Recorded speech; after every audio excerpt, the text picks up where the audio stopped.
Bethany, fascinating talk, thank you. Everybody's talking about generation logistics, the Minister and everybody else here today. So what is generation logistics? Generation Logistics is a campaign that unites the sector, including our government, to get more people, particularly young people in year 2, enthused about careers in logistics and supply chain. So we have to raise awareness before we can get people to understand the depth and breadth of the sector. We're not like medicine or engineering or teaching or any of the other professions where young people know exactly what that job is. Even if it's a narrow view, they still have a perception. Not so of logisticians. So raising awareness with a hope, of course, to stem the skill shortage. And why do we need it? Because of the skill shortage. We know this, we've lived and breathed this now for years. And even though we're in a period at the moment where perhaps we're much better off than we were several years ago in terms of available roles, it's going to go in peaks and troughs. These things always do. And if we take our foot off the accelerator, finger off the button, whatever metaphor you wish to have, we won't win that battle for talent. All of those sectors that I've just mentioned are already more prevalent, perhaps have better training options or certainly more recognised training options than we do, and so we have to keep banging that drum. We're also not fighting only now amongst ourselves, so distribution centre to distribution centre. We're fighting against other sectors for those big data talent, the incoming AI that we've heard about today from Hatmill. All of those things come together to say that we need not only people within the sector, but we need to bring people from outside as well. Yeah, I like that. It's a war for talent. But it you're is. Right. Everybody's out there fishing in the same pool, aren't they? Exactly. And we need young people to think about logistics as a career. Absolutely. So we're into year 2 of Generation Logistics, which is great, and continuing support from the industry and from government. How has the focus of the campaign changed from year 1 to year 2? So year 1 was all about making noise. I think reach is the proper marketing word. That means that we just get Generation Logistics out there in front of as many people as possible. So our target audience for year 1 was fundamentally anyone not working in the profession.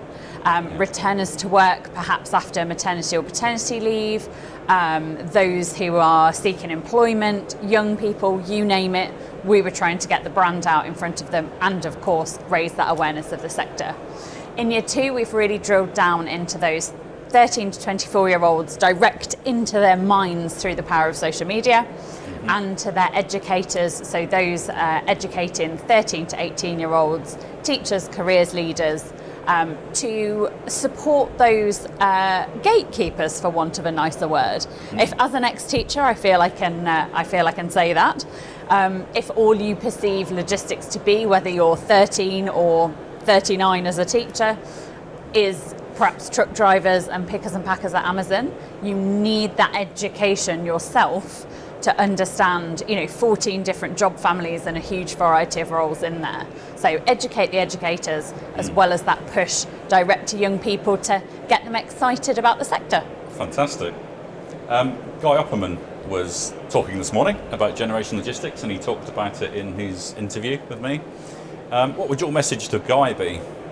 I mean, are we allowed to say fund Generation Logistics year 3? That's our message to anyone. Yeah. Be it companies in the sector, be it our government, that's what we need, and do we need the money? Yes, of course we do. It's what makes the campaign run. But that interlinkage, we've talked about that in our session, that collaboration between the sector, the government, companies, trade associations, membership bodies, that's what helps get that modally agnostic focus on the wonder that is the sector, and we can really only do that, I think, with the government's help. Their buy-in, not only financially but operationally as well, really does help to keep the campaign moving forwards. Yeah, and we've made some great progress, but it is a war for talent. It is. It's a battle, and it's not something that will be done and dusted in 2 years. It isn't. So we have to keep going. So outside of Generation Logistics, with your CILT hat on, what else is CILT doing around recruitment and retention? So a few things that we would certainly recommend organisations look at. My favourite soapbox to get on is that of job descriptions. If we put in all of our job descriptions 3 to 5 years experience required, we are inherently cutting out a huge part of the working population who have never worked in logistics. Now, I'm not saying our general managers perhaps, or our health and safety people, at top level don't need experience, of course they do. But for those entry level roles, look at what qualities are needed for the role and put those in the job description. Put logistics experience preferred by all means, but don't cut people out who have those transferable skills. So huge message there, I think. There's also the point about, we've talked a lot about generation logistics and making noise for recruitment, but when it comes to retention, how do we upskill? And I think we've been quite precious about upskilling because we are short for talent and we don't want companies to poach. But what is the danger of not upskilling your staff? They're gonna go anyway. So you might as well have, I'll pick on 3 to 5 years again, of someone with you that's come through the ranks and delivered, who then leaves, rather than someone who perhaps doesn't stay that long because they don't feel like you've invested in them.